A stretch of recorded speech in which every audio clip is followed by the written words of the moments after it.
Assalamualaikum teman-teman, kembali lagi dengan saya Fida di channel YouTube Fida Bacain Buku. Apa kabar? Alhamdulillah ya teman-teman, sampai saat ini kita selalu dalam keadaan baik, sehat, dan berbahagia. Alhamdulillah, alhamdulillah, alhamdulillah. Teman-teman, kali ini kita akan baca buku Tiny Habits, New York Times bestseller, perubahan-perubahan kecil yang mengubah hidup. By J. Fogg, PhD, diterbitkan oleh Gramedia. Di bagian belakang bukunya ada beberapa pesan dari orang-orang yang sudah membaca buku ini, yaitu Arianna Huffington, founder dan CEO Thrive Global. Tiny Habits adalah cetak biru untuk membentuk ulang pendekatan kita pada aktualisasi diri. Kebiasaan mungil, tetapi hasilnya begitu besar. Lalu Mark Hyman, penulis buku bestseller nomor 1 New York Times, melalui formula rahasia milik B.J. Fogg. Membentuk kebiasaan baru bisa menjadi mudah, menyenangkan, dan menguntungkan. Lanjut, pemikiran B.J. Fogg tentang perubahan diri sangatlah relevan secara unik, mudah ditiru, dan manjur. Saya sangat merekomendasikan buku ini. Dave Asprey, penulis bestseller buku-buku New York Times, Headstrong, dan The Bulletproof Diet. Kecil itu perkasa. Setidaknya sehubungan dengan perubahan. Sudah terlalu lama berbagai mitos, miskonsepsi, dan nasihat yang bertujuan baik tetapi tidak ilmiah menjebak Anda dalam kegagalan. Jika dulu Anda pernah mencoba melakukan perubahan dan tidak melihat hasilnya, mungkin Anda menyimpulkan kalau perubahan itu sulit dilakukan dan Anda tidak berhasil karena Anda tidak memiliki motivasi. Dua-duanya tidak tepat. Permasalahannya terletak pada pendekatan itu sendiri, bukan pada Anda. Buku ini akan memandu Anda mengucapkan selamat tinggal kepada semua kegalauan perubahan itu. Dan yang lebih penting lagi, menunjukkan kepada Anda bagaimana caranya menjembatani jurang, tidak peduli selebar apapun antara diri Anda saat ini dengan diri idaman Anda secara mudah dan penuh kegembiraan. Tiny Habits akan menjadi panduan Anda untuk merombak pendekatan lama dan menggantikannya dengan kerangka kerja yang sepenuhnya baru untuk mewujudkan perubahan. Untuk perkenalan, B.J. Fogg, PhD, mendirikan laboratorium desain perilaku di Stanford University. Selain penelitian, Fogg mengajar para inovator industri tentang cara kerja perilaku manusia. Dia membuat Tiny Habits Academy untuk membantu orang-orang di seluruh dunia. Dia tinggal di California Utara dan Maui. Buku yang ada di tangan saya ini adalah cetakan tahun 2023. Kemudian buku ini dilanjutkan dengan daftar isi. Ada 8 poin dalam buku ini atau 8 bab. Bagian awalnya isinya pengantar, perubahan bisa mudah dan menyenangkan. Daftar isinya 1. Elemen perilaku. 2. Motivasi berfokus pada mencocokkan. 3. Kemampuan melakukan dengan mudah. 4. Dorongan kekuatan setelah. 5. Emosi menciptakan kebiasaan. 6. Menumbuhkan kebiasaan Anda dari kebiasaan kecil menjadi transformatif. 7. Menguraikan kebiasaan buruk, sebuah solusi sistematis. 8. Bagaimana kita berubah bersama. Lanjut, kesimpulan perubahan kecil yang mengubah hidup, ucapan terima kasih, lampiran, dan tentang penulis. Seperti biasa, kita awali dengan membaca kata pengantar. Bismillahirrahmanirrahim. Mari kita mulai. Perubahan bisa mudah dan menyenangkan. Kecil itu perkasa. Setidaknya jika berkaitan dengan perubahan. Selama 20 tahun terakhir, saya mendapati hampir semua orang ingin melakukan perubahan. Makan lebih sehat, menurunkan berat badan, berolahraga lebih banyak, mengurangi stres, dan tidur lebih baik. Kita ingin menjadi orang tua dan pasangan yang lebih baik. Kita ingin menjadi lebih produktif dan lebih kreatif. Akan tetapi, tingkat obesitas yang mengkhawatirkan, kurangnya tidur, dan stres yang dilaporkan oleh media dan yang tampak dalam penelitian saya di laboratorium Stanford dan yang tampak dalam penelitian saya di laboratorium Stanford menunjukkan adanya kesenjangan lebar antara apa yang diinginkan orang-orang dengan apa yang benar-benar mereka lakukan. Kesenjangan antara menginginkan dan melakukan sesuatu dipersalahkan pada banyak hal, tapi orang-orang seringkali menyalahkan diri mereka sendiri. Mereka menginternalisasi pesan budaya. Itu salahmu, seharusnya kau berolahraga lebih banyak, tapi kau tidak melakukannya. Memalukan. Saya ada di sini untuk mengatakan, itu bukan salah Anda. Dan menciptakan perubahan yang positif tidak sesulit yang Anda pikirkan. Sudah terlalu lama berbagai mitos, miskonsepsi, dan nasihat yang bertujuan baik tetapi tidak ilmiah menjebak Anda dalam kegagalan. Jika dahulu Anda pernah mencoba melakukan perubahan dan tidak melihat hasilnya, mungkin Anda menyimpulkan kalau perubahan itu sulit dilakukan atau Anda tidak berhasil karena Anda tidak memiliki motivasi. Dua-duanya tidak tepat. Permasalahannya terletak pada pendekatan itu sendiri, bukan pada Anda.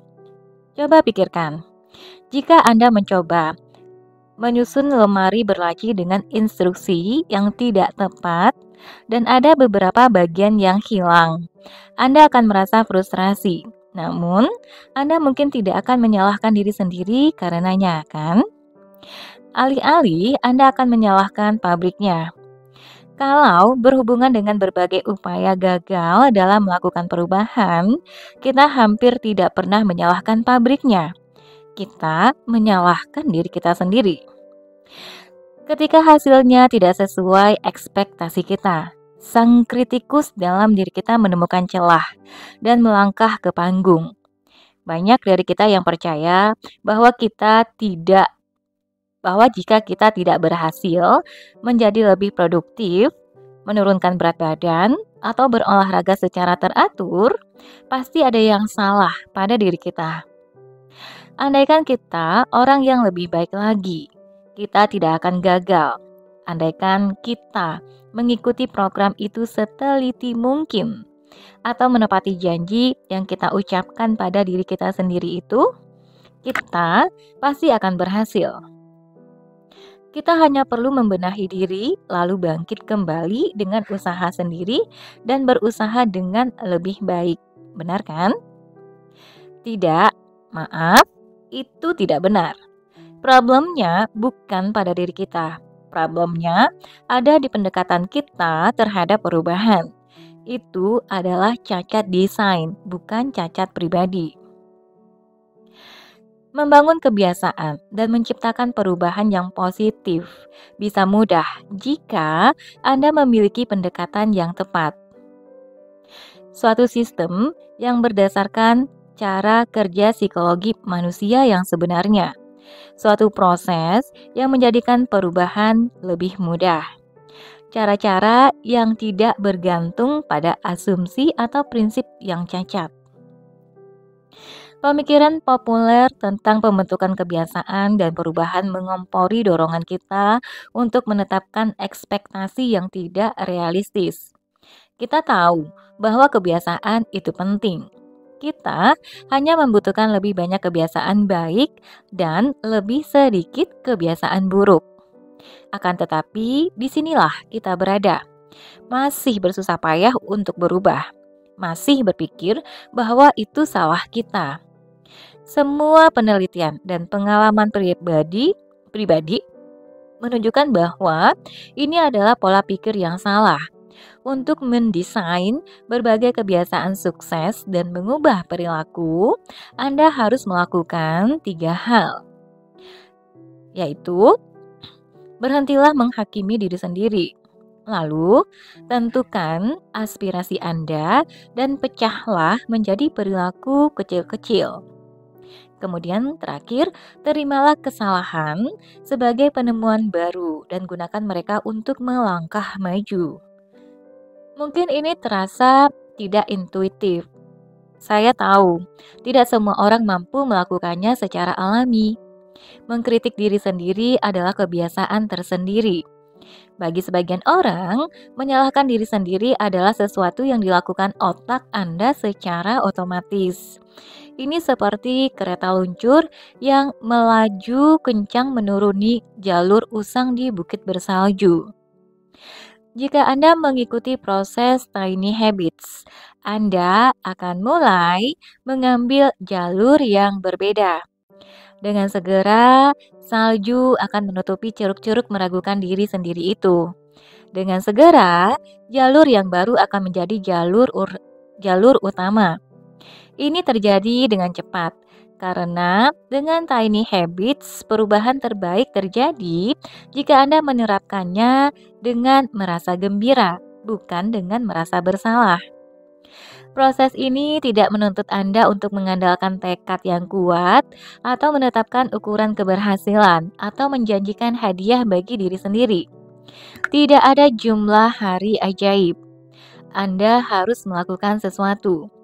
Bermacam pendekatan tersebut tidak berdasarkan cara kerja kebiasaan yang sesungguhnya, dan oleh karena itu, mereka bukan metode yang dapat diandalkan untuk mendatangkan perubahan, dan mereka seringkali membuat kita merasa bersalah. Buku ini mengucapkan selamat tinggal kepada semua kegalauan perubahan itu, dan yang lebih penting lagi, menunjukkan kepada Anda bagaimana caranya menjembatani kesenjangan, tidak peduli selebar apapun, antara diri Anda saat ini dengan diri idaman Anda secara mudah dan penuh kegembiraan.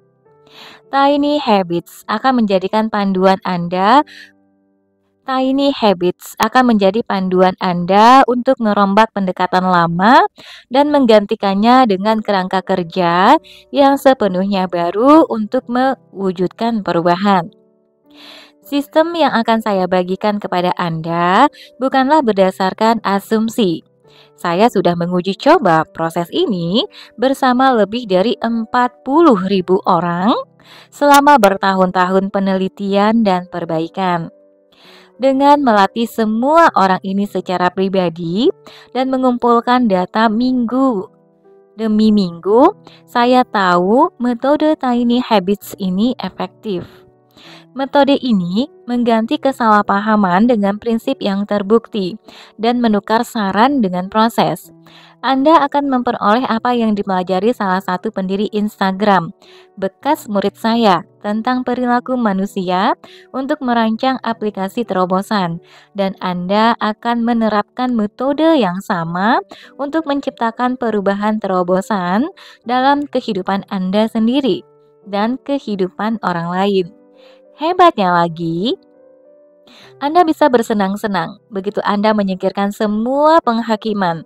Perilaku Anda menjadi eksperimen ilmiah. Hasrat mengeksplorasi dan menemukan sesuatu merupakan prasyarat untuk meraih kesuksesan.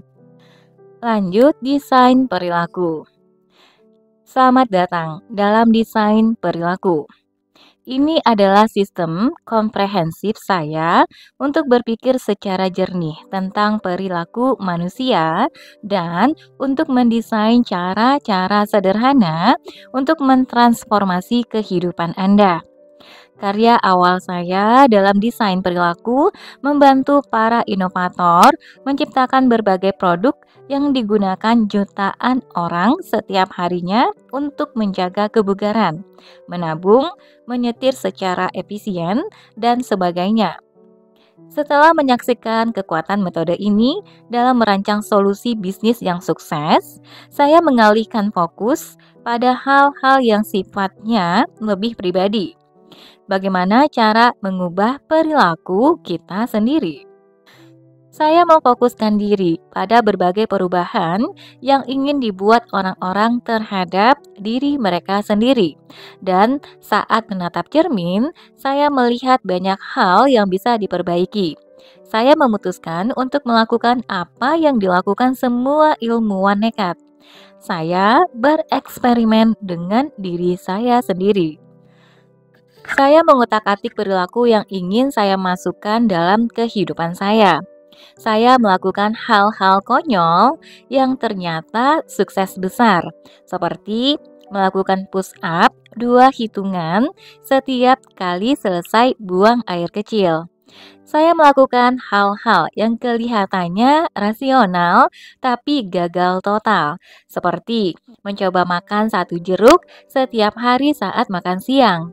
Setiap kali ada yang tidak berhasil, saya kembali kepada model saya dan menganalisis apa yang terjadi. Saya mulai melihat pola. Saya mengikuti insting, saya berputar, saya mengulanginya tanpa henti. Walaupun saya ilmuwan perilaku, saya harus mempelajari cara menciptakan kebiasaan dalam hidup saya sendiri. Itu bukanlah sesuatu yang mudah atau alami bagi saya. Itu adalah proses yang harus saya lakukan dengan sengaja. Namun dengan banyak latihan, saya mengubah kelemahan menjadi kekuatan. Dan 6 bulan kemudian, hidup saya sangat banyak berubah. Berat badan saya turun 10 kilogram dan saya merasa lebih sehat dan kuat. Saya bekerja dengan lebih produktif dan lebih efektif daripada sebelumnya. Saya mulai makan telur dan bayam untuk sarapan dan kembang kol dengan monster untuk camilan sore hari. Dan saya menyingkirkan makanan yang tidak membantu saya.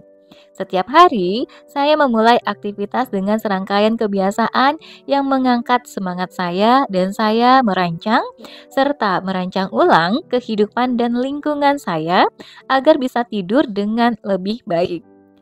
Selain mendapatkan manfaat-manfaat tadi, disertai berbagai rintangan di sepanjang perjalanannya, saya menyadari kemampuan saya untuk berubah telah meningkat dan momentum saya mulai terbentuk. Kumpulan lusinan kebiasaan baru itu, kebanyakan kebiasaan kecil, bersatu untuk menciptakan transformasi. Mempertahankan semua ini tidak terasa sulit. Mengejar perubahan dengan cara ini terasa alami dan benar-benar menyenangkan. Hasilnya membuat saya senang dan saya mulai mengajarkan metode ini kepada orang lain pada tahun 2011. Penelitian saya menunjukkan bahwa pendekatan ini juga efektif bagi orang lain dan itu mengubah hidup mereka. Hal yang tidak saya sangka dan yang membuat saya bersemangat, apa yang dimulai sebagai eksplorasi diri main-main dalam dunia desain perilaku menjadi metode yang terbukti bernama Tiny Habits. Kendaraan tercepat dan termudah untuk mencapai transformasi pribadi. Sebelum melanjutkan, izinkan saya meluruskan sesuatu. Informasi saja tidak dapat diandalkan untuk mengubah perilaku. Ini adalah kesalahan yang umum dilakukan orang-orang, bahkan para profesional yang berniat baik. Asumsinya adalah sebagai berikut.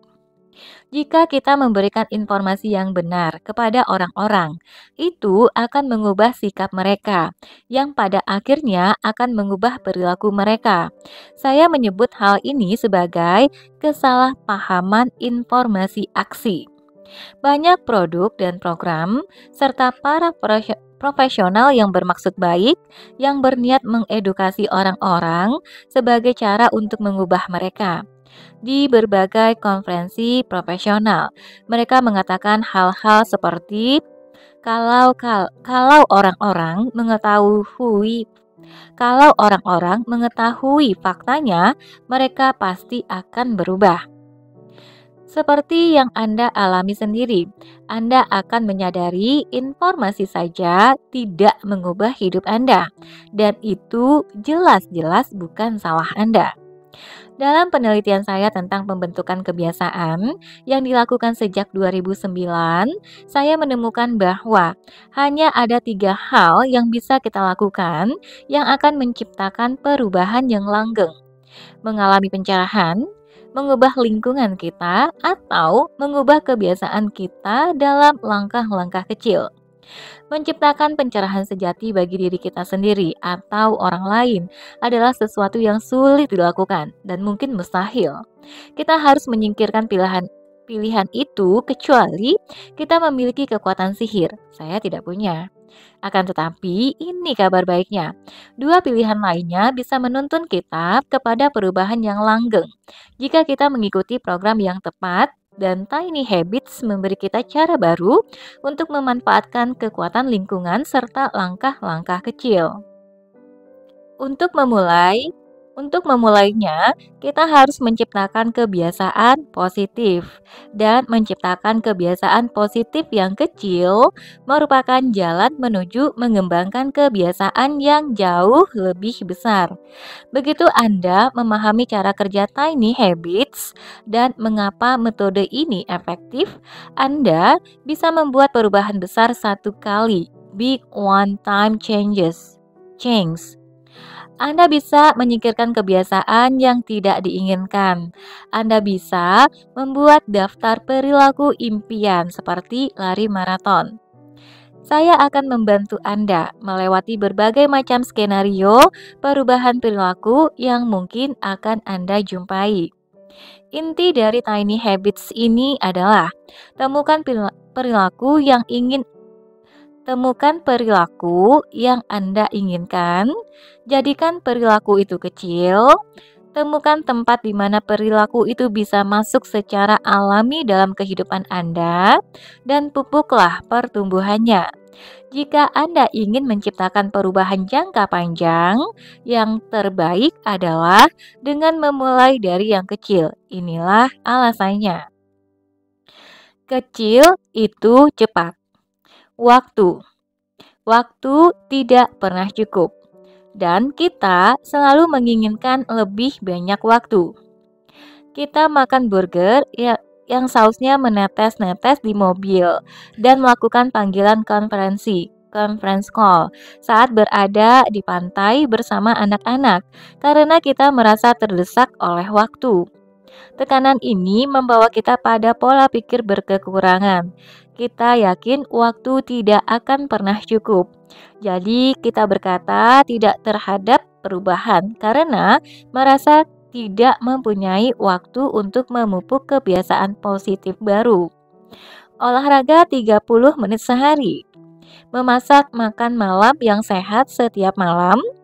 Menulis jurnal rasa syukur setiap hari. Lupakan saja. Siapa yang punya waktu?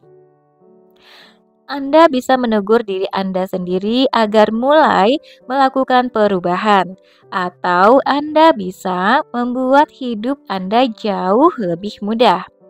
Anda bisa memulai dengan sesuatu yang kecil. Dengan metode Tiny Habits, Anda berfokus pada tindakan kecil yang bisa Anda lakukan dalam waktu kurang dari 30 detik. Dengan segera, Anda akan memasukkan kebiasaan baru. Kemudian, mereka akan berkembang secara alami. Memulai dari yang kecil berarti Anda bisa mulai menciptakan perubahan besar tanpa mengkhawatirkan waktu yang terlibat di dalamnya. Dengan Tiny Habits, saya menyarankan agar orang-orang memulai dengan 3 perilaku yang sangat kecil atau bahkan hanya satu. Semakin besar stres yang Anda rasakan dan semakin sedikit waktu yang Anda miliki, semakin tepat metode ini bagi Anda. Tidak peduli sebesar apapun keinginan Anda untuk menumbuhkan kebiasaan sehat, Anda tidak akan bisa melakukannya secara konsisten kalau Anda memulai dengan sesuatu yang besar. Saat Anda memulai dengan sesuatu yang besar, kebiasaan baru itu mungkin tidak akan bertahan. Dalam kehidupan banyak orang, kecil bukan sekadar pilihan terbaik, tapi mungkin merupakan satu-satunya pilihan. Yang kecil itu berarti bisa dimulai sekarang. Yang kecil itu memungkinkan Anda bersikap realistis terhadap diri sendiri dan kehidupan Anda. Yang kecil itu memungkinkan Anda memulai saat ini juga. Yang kecil itu bakal cocok dengan apapun situasi yang Anda hadapi. Mungkin kehidupan Anda sedang diterpa badai besar, atau mungkin Anda sedang stres. Tapi secara keseluruhan masih beruntung. Kita semua memiliki situasi kehidupan masing-masing yang harus kita hadapi. Cara berpikir yang tidak ideal dan keunikan psikologis yang membuat kita sulit maju. Kita bisa merasa kecewa dan malu karenanya, atau kita bisa menggunakan metode tiny habits untuk membongkar sistemnya. Saya tidak akan memberikan daftar kebiasaan tertentu dalam buku ini. Saya membagikan metode untuk membentuk kebiasaan apapun yang Anda inginkan. Andalah yang memilih kebiasaan tersebut. Namun di sini, saat ini, saya membuat pengecualian. Saya meminta Anda untuk mulai mempraktikkan kebiasaan baru yang bisa Anda lakukan pertama kali setiap pagi. Ini kebiasaan yang sederhana dan membutuhkan waktu hanya sekitar 3 detik. Saya menyebutnya kebiasaan Maui. Setelah menurunkan kaki ke lantai di pagi hari, segera ucapkan kalimat ini. Hari ini akan menjadi hari yang baik. Sementara mengucapkan 7 kata ini, cobalah untuk merasa optimis dan positif. Resep tersebut dalam format Tiny Habits terlihat seperti ini. Resep saya untuk kebiasaan Maui. Setelah saya bangun dan menurunkan kaki di lantai, saya akan berkata hari ini akan menjadi hari yang baik. Untuk memasukkan kebiasaan itu dalam otak, saya akan langsung tersenyum. Resep sederhana untuk memulai setiap hari dalam acara terbaik menggunakan metode Tiny Habits. Nanti teman-teman bisa cek gambarnya ya di kata pengantarnya di XP11. Ini halaman 17. Lanjut, selama bertahun-tahun saya membantu ribuan orang membawa kebiasaan Maui masuk dalam hidup mereka dan hasilnya luar biasa. Yang jelas, metode itu efektif dalam kehidupan saya sendiri. Dengan kebiasaan Maui, Anda bisa langsung mulai berjalan dan nyaris tanpa usaha keras sedikit pun menuju masa depan yang lebih baik. Berikut adalah beberapa variasi kebiasaan ini yang bisa dipertimbangkan. Beberapa orang mengucapkan kalimat yang sedikit berbeda setiap pagi seperti, hari ini akan menjadi hari yang luar biasa. Kalau kalimat itu atau variasi lainnya terasa lebih pas bagi Anda, sesuaikanlah dengan kebutuhan. Beberapa orang mengubah waktunya. Sebagian mengucapkan kalimat ini saat mereka menatap cermin di pagi hari. Saya cukup yakin itu tidak akan berhasil bagi saya. Saya menghindari menatap cermin di pagi hari. Tapi jika waktu ini sesuai dalam rutinitas Anda, lakukanlah. Saran saya, mulailah dengan versi klasik seperti yang tertulis di kartu resep tadi, lalu modifikasilah jika diperlukan. Ketika melakukan kebiasaan Maui setiap pagi, saya berhenti selama 2 atau 3 detik setelah mengucapkan kalimat tersebut. Pada saat itu, saya baru saja terjaga dan saya ingin gagasan tersebut meresap dalam pikiran saya. Jika Anda melakukan kebiasaan Maui dan merasa hari itu bukan hari yang baik, saya menyarankan agar Anda tetap mengucapkan kalimat ini. Saya mengucapkannya pada pagi hari saat saya merasa letih, kewalahan, atau gelisah memikirkan hari yang menanti. Pada momen itu, seraya duduk di tepi ranjang, saya berusaha merasa optimis. Akan tetapi, jika ini terasa palsu, saya menyesuaikan kalimat serta intonasi saya saat mengucapkan. Entah bagaimana, ini akan menjadi hari yang baik. Ini contohnya ya. Lanjut. Anehnya, saya mendapati ini membantu, bahkan di hari terburuk sekalipun. Saat saya cemas memikirkan hari yang menanti, pernyataan ini bahkan saat saya mengucapkannya dengan nada bertanya dalam suara saya, seolah membuka secelah kecil pintu menuju hari yang benar-benar baik. Dan itulah tepatnya yang terjadi hampir setiap hari. Anggaplah kebiasaan Maui sebagai latihan sederhana yang Anda lakukan setiap pagi selama sekitar 3 detik. Ini akan menunjukkan kepada Anda betapa mudahnya untuk memulai, dan ini akan membantu Anda mempelajari satu keterampilan terpenting dalam perubahan perilaku, merasa sukses. Lanjut, yang kecil itu aman. Seorang teman saya mempunyai putri berusia 18 bulan bernama Willa yang baru belajar berjalan. Tempo hari, Willa berlari-larian di sekeliling jalan depan rumah kami, mengejar anjing saya, Millie. Dan saya melihat Willa tersandung dan terjatuh sekitar setengah lusin kali. Menyusuri trotoar dan melewati jeruji selokan adalah perkara rumit bagi anak kecil, tapi dia terus melompat dan berdiri lagi. Willa akan menjerit kecil sesekali, tapi dia tidak benar-benar terluka. Jadi, kenapa tidak terus berjalan?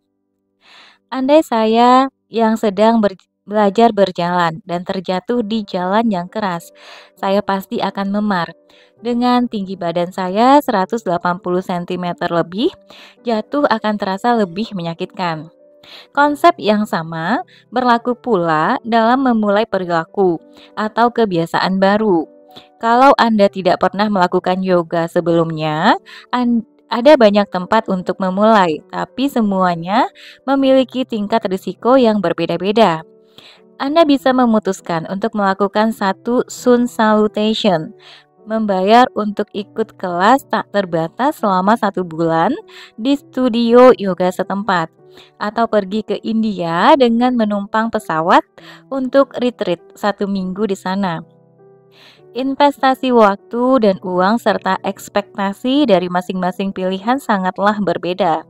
Sangat sedikit orang yang akan pergi ke India tanpa pernah melangkahkan kaki ke matras yoga. Mengapa? Sesuatu dalam otak reptil kita secara mendasar memahami setinggi apa resikonya, dan itulah sebabnya memulai sesuatu yang baru bisa terasa sulit jika sesuatu itu terlalu besar. Kalau saya hampir tidak mampu berselancar di ombak kecil di ombak kecil Cove Park di Maui, saya tidak akan berani berselancar di ombak raksasa Jaws di sisi lain Maui. Kemungkinan besar saya akan celaka dan mungkin akan kehilangan kepercayaan diri dalam berselancar, bahkan di ombak yang kecil. Untuk apa saya melakukannya terhadap diri saya sendiri? Itu tidak kedengaran menyenangkan. Lebih baik bertahan di Cove Park. Dengan tiny habits, risikonya bisa dihindari. Yang kecil itu juga bisa terselubung. Anda bisa mulai berubah tanpa menimbulkan kehebohan. Tidak ada yang akan menyabotase Anda. Ini mengurangi tekanan terhadap diri Anda. Karena perilaku ini begitu kecil dan programnya begitu fleksibel, risiko emosional pun lenyap. Tidak ada kegagalan yang real dalam tiny habits. Ada beberapa sandungan kecil, tapi jika Anda bangkit lagi, itu bukanlah kegagalan. Itu adalah kebiasaan yang sedang terbentuk. Lanjut. Yang kecil itu bisa tumbuh menjadi besar. Selama 20 tahun terakhir, saya mendapati bahwa satu-satunya cara yang konsisten dan berkelanjutan untuk tumbuh besar adalah dengan memulai dari yang kecil. Amy, bekas murid saya, adalah ibu rumah tangga yang sedang merintis perusahaan media edukasi. Gagasan menjadi bos bagi dirinya sendiri dan melakukan sesuatu yang dia cintai memang terasa seru. Namun, ada banyak sekali hal yang perlu dipikirkan. Mempekerjakan pegawai baru, mencari lokasi untuk kantor, mengurus perpajakan. Dia akan menunda urusan penting seperti berkas-berkas hukum dan memilih mengerjakan tugas yang disukainya seperti mendesain logo. Akan tetapi, waktu untuk menyusun rencana bisnis semakin sempit dan mengetahui bahwa usahanya akan hancur lebur di tangannya membuat Amy tidak mampu bergerak. Amy ingin segera memulai bisnisnya dan dia terus-menerus berjanji pada dirinya sendiri kalau dia akan mengerjakan urusan penting sesegera mungkin. Tapi berbulan-bulan setelah mengucapkannya, dia masih belum melangkah sedikit pun. Ada mitos perubahan yang menahan Amy. Gagasan yang tertanam dalam-dalam bahwa Anda harus melakukan hal besar atau tidak sama sekali. Kita hidup dalam budaya yang digerakkan oleh aspirasi yang berakar pada gratifikasi instan. Kita merasa kesulitan untuk menerapkannya. Kita merasa kesulitan untuk menerapkan, bahkan menerima kemajuan yang bertahap. Padahal itulah yang Anda butuhkan untuk menumbuhkan perubahan jangka panjang yang bermakna. Orang-orang menjadi frustrasi dan kehilangan harapan saat segalanya tidak terjadi dengan segera. Ini alami, ini normal, akan tetapi ini juga merupakan jalan lain menuju kegagalan. Sewaktu Amy menemukan metode Tiny Habits, dia menemukan bahwa cara terbaik untuk makan ikan paus raksasa seperti yang dilakukan si kecil Melinda May dalam puisi Shel Silverstein adalah satu gigitan demi satu gigitan. Amy meninggalkan slogan melakukan hal besar atau tidak sama sekali dan memutuskan untuk melakukan hal kecil. Setiap pagi setelah mengantarkan anak perempuannya ke taman kanak-kanak, dia berhenti di tepi jalan, lalu menuliskan satu kegiatan yang harus dilakukannya di selembar kertas tempel. Hanya satu. Masing-masing kegiatan itu adalah sesuatu yang bisa segera diselesaikannya. Mengirimkan satu surel pemasaran, menjadwalkan rapat proyek, menyusun pengantar singkat untuk panduan pasien. Tindakan sederhana memfokuskan energi untuk menuliskan satu tugas memicu reaksi berantai yang menggerakkan seluruh harinya dan pada akhirnya membawanya kepada kesuksesan peluncuran perusahaannya. Perasaan sukses itu bertahan dalam dirinya, sementara dia menyetir pulang dengan selembar kertas tempel melambai-lambai di dashboard.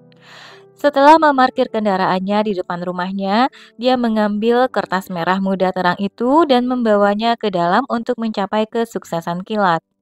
Satu tindakan kecil, satu gigitan kecil, pada mulanya mungkin terasa tidak penting, tapi itu memungkinkan Anda membangun momentum yang Anda butuhkan untuk naik menuju tantangan yang lebih besar dan kemajuan yang lebih cepat.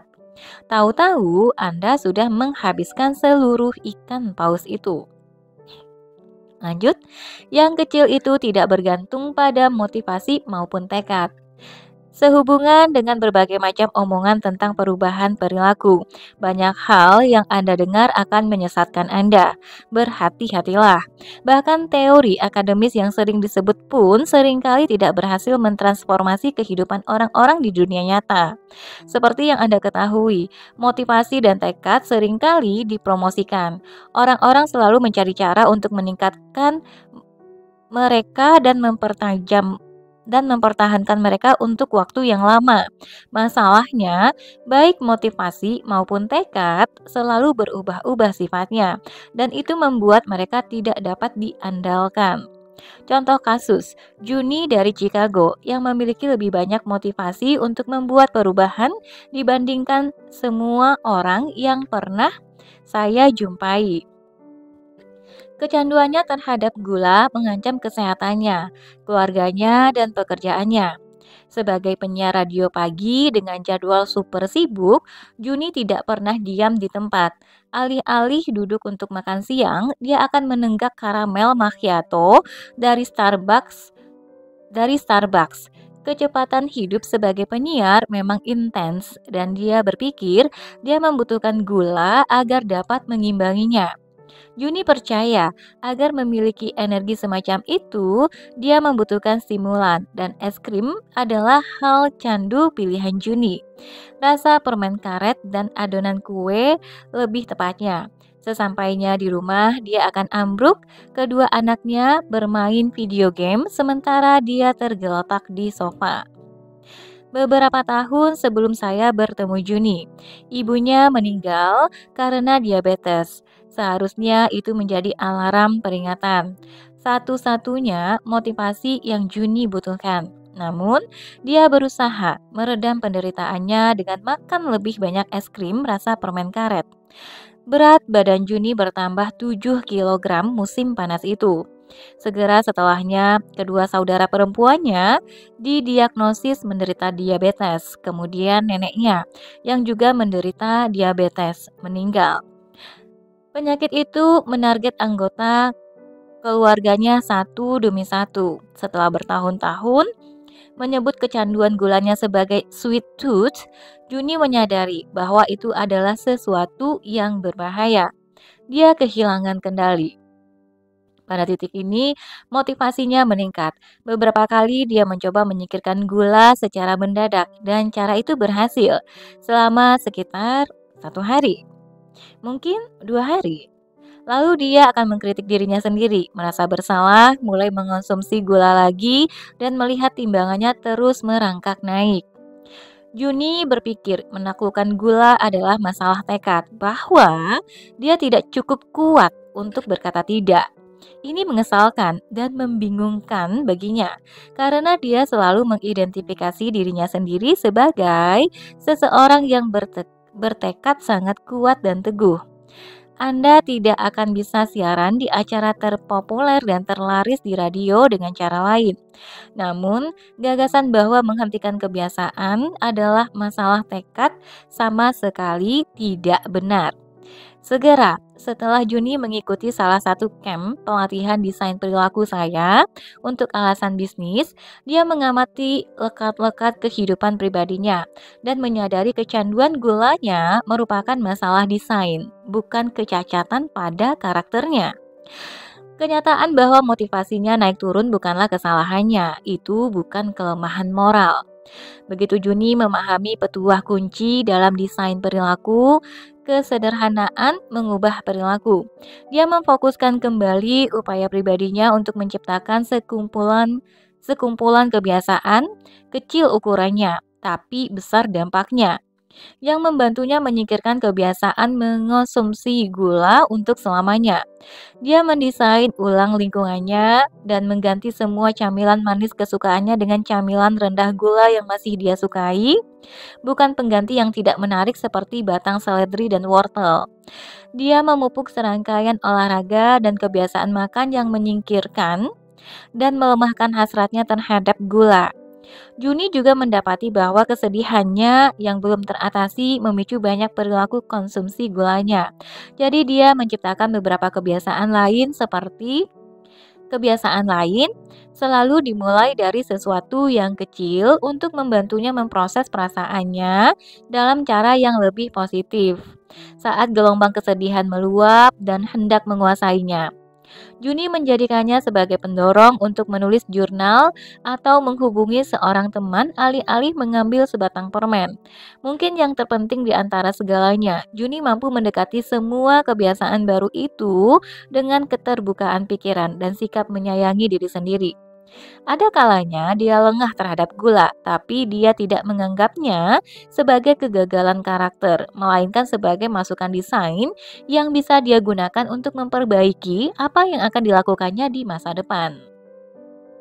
Menjaga agar perubahan tetap kecil dan ekspektasi tetap rendah adalah cara yang Anda gunakan untuk mendesain perilaku tanpa melibatkan teman-teman yang datang hanya di hari baik seperti motivasi dan tekad. Saat sesuatu berukuran kecil, hal itu mudah dilakukan. Artinya, Anda tidak perlu bergantung pada sifat motivasi yang tidak menentu. Lanjut, yang kecil itu mentransformasi. Dengan metode Tiny Habits, Anda merayakan kesuksesan sekecil apapun kesuksesan itu. Dengan cara inilah kita memanfaatkan neurokimia kita dan dengan segera mengubah tindakan yang disengaja menjadi kebiasaan otomatis. Merasa sukses membantu kita memasukkan kebiasaan baru dan memotivasi kita untuk berbuat lebih banyak. Saat melihat hasil ini minggu demi minggu dalam data Tiny Habits saya. Namun masih ada lagi. Dengan Tiny Habits, Anda juga mempelajari bagaimana caranya merasa gembira dalam hidup Anda. Kemampuan untuk memuji alih-alih mengkritik diri Anda sendiri, menumbuhkan akar kukuh yang mengubah kehidupan Anda. Linda menanam benih Tiny Habits pertamanya di tengah situasi yang akan saya sebut sebagai badai kehidupan berkekuatan angin topan. Sekitar 10 tahun yang lalu, sebelum dia menjadi pelatih Tiny Habits, kehidupannya hancur dengan tragis. Hanya dalam waktu beberapa tahun, anak lelakinya meninggal karena overdosis narkotika. Anak perempuannya didiagnosis menderita gangguan bipolar dan bisnis keluarganya berada di ambang kebangkrutan. Di tengah masa yang sangat berat dalam kehidupan ini, Linda mendapati suaminya selama ini hidup dengan Alzheimer awal yang tidak terdiagnosis. Sementara Linda mulai mengambil alih kendali bisnis mereka. Dia menemukan konsekuensi lain dari penyakit suaminya itu. Menurutnya, kemampuan dalam penilaian. Keputusan bisnis yang buruk saat resesi berarti mereka akan bangkrut dalam waktu beberapa bulan. Mereka kehilangan seluruh uang tabungan mereka, rumah mereka, dan peternakan kuda yang merupakan impian Linda. Ini adalah serangkaian bencana yang akan dialami hanya oleh sedikit orang, dan dia tidak punya waktu untuk berputus asa atau shock. Linda memiliki anak yang harus dibesarkan dan bisnis yang harus diselamatkan. Dan dari kebangkrutan, dia dihantam kesedihan tanpa mempunyai waktu untuk berduka, dan dengan segera dia pun tenggelam dalam depresi. Bagaimana caranya? Mulai mengeluarkan diri dari lubang sedalam itu. Saat pertama memulai Tiny Habits, Linda berkata kepada saya bahwa setiap pagi dia duduk di tepi ranjang dan berdoa memohon kekuatan. Dia ingin merasa lebih baik. Dia ingin bangkit dari ranjang. Dia ingin hadir bagi anak-anaknya. Namun, sekadar menurunkan kaki ke lantai di pagi hari saja sangat sulit baginya. Sewaktu Tiny Habits masuk dalam kehidupannya, dia hanya bisa berfokus pada satu hal, menghadapi hari itu. Dia ingin memulai hari dengan harapan, bukan keputusasaan. Setelah bereksperimen dengan beberapa kebiasaan, akhirnya dia menemukan satu kebiasaan Maui yang katanya benar-benar menyelamatkan hidupku. Ternyata penyesuaian kecil ini, perilaku yang sangat penting ini, merupakan titik tumpu. Setiap pagi, Linda bangun, menurunkan kaki ke lantai, dan mengucapkan 7 kata itu keras-keras. Hari ini akan menjadi hari yang baik. Dengan segera, banyak hal mulai terasa berbeda, sangat berbeda. Bagi Linda, sesuatu yang kecil adalah satu-satunya pilihan. Dia perlu memulai dari yang kecil agar bisa tumbuh besar, dan dia perlu merasa senang tentang sesuatu. Kebiasaan baru ini menuntunnya kepada kebiasaan lain yang membantunya merasa sukses. Mereka membantunya menjadi lebih produktif, sehat, dan kuat bagi anak-anaknya. Namun yang terpenting, berbagai kebiasaan barunya itu merupakan benih-benih kecil kepositifan yang ditanamnya di antara retakan kehidupannya, dan mereka semakin lama tumbuh semakin besar. Meskipun retakan baru terus bermunculan, Linda mampu melihat sekelilingnya dan diingatkan bahwa dia memiliki kemampuan untuk merasa sukses. Dia sudah sukses, buktinya bermekaran di sekelilingnya. Dia hanya perlu terus menyiraminya. 6 tahun kemudian, Linda melatih ribuan orang untuk membangun kebiasaan.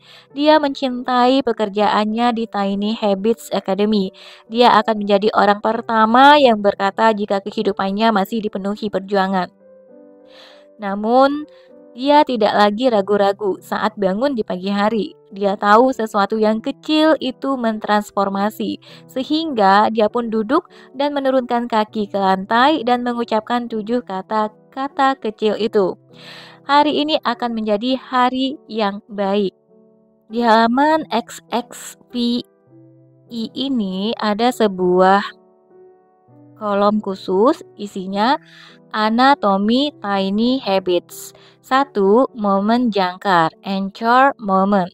Rutinitas yang sudah ada seperti menggosok gigi atau kejadian yang terjadi seperti telepon yang berdering.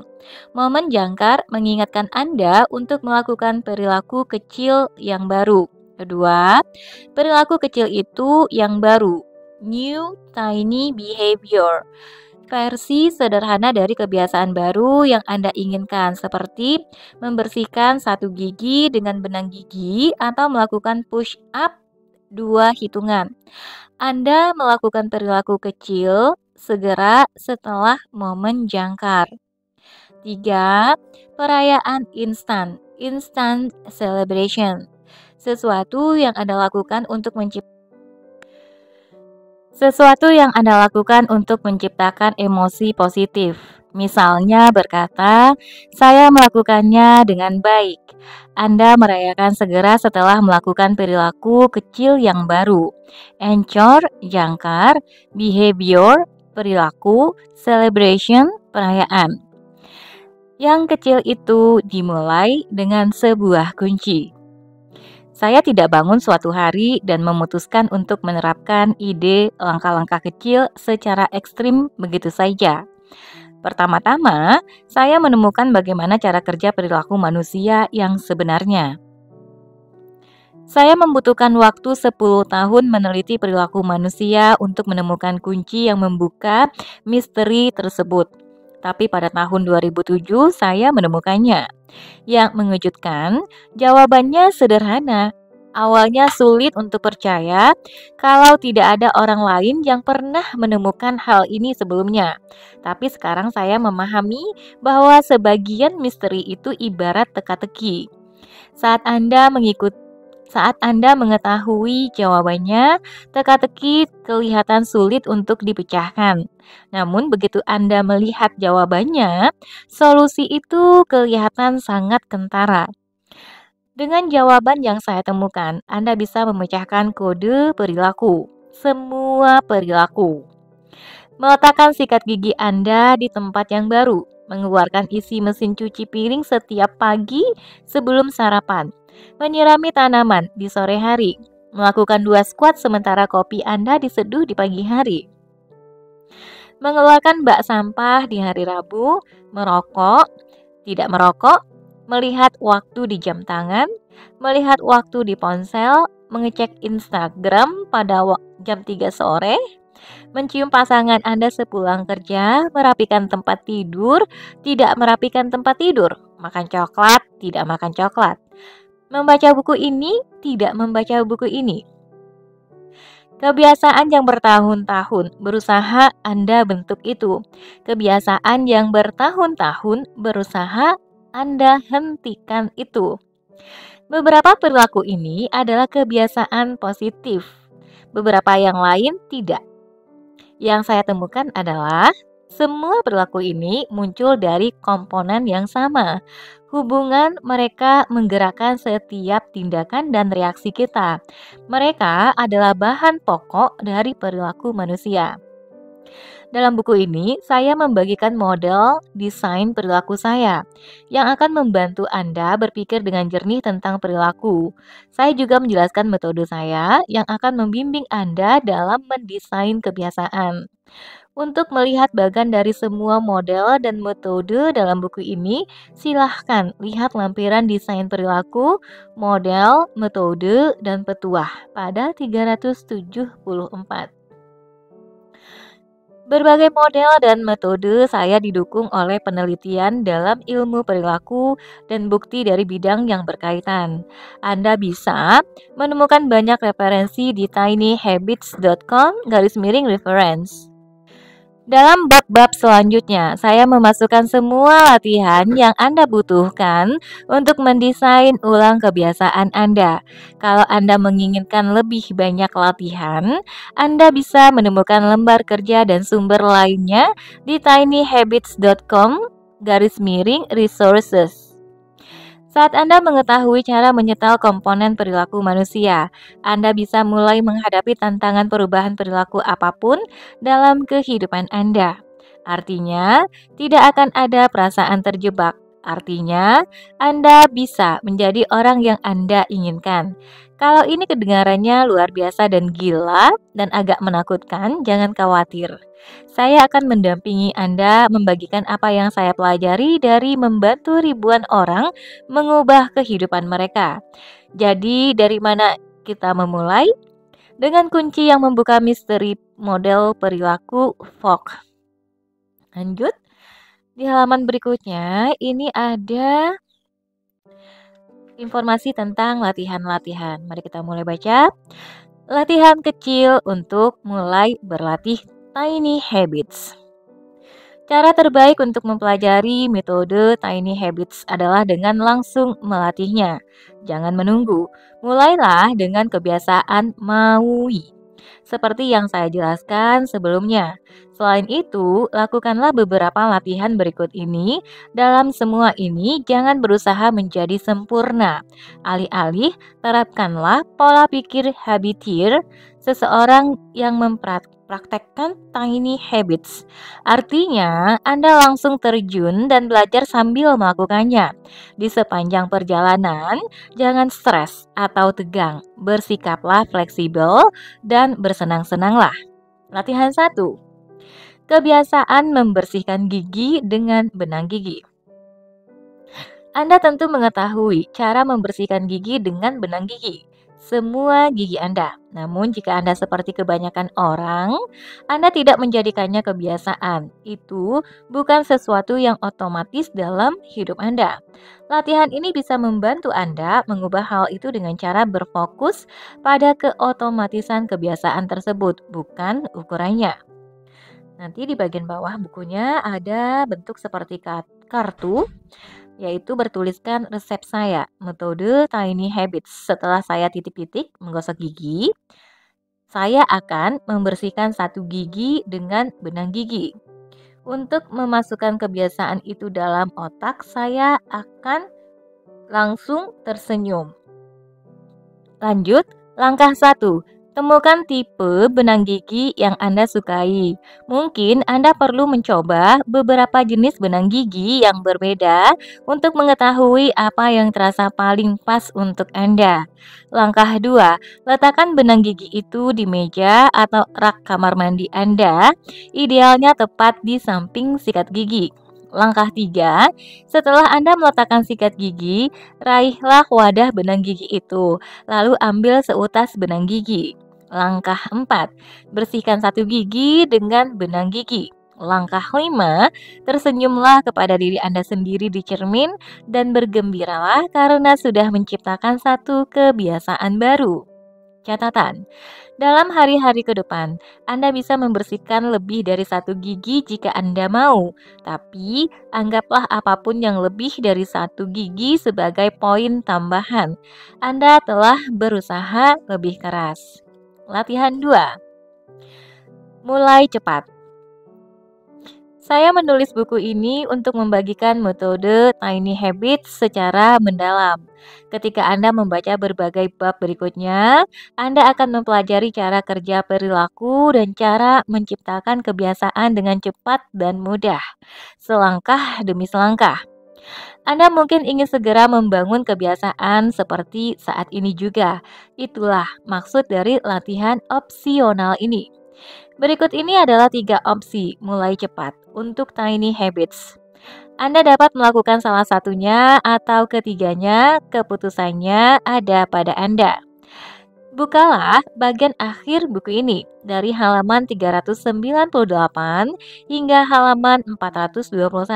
Buat teman-teman yang udah punya bisa langsung buka ya. Di mana saya membagikan 300 resep tiny habits.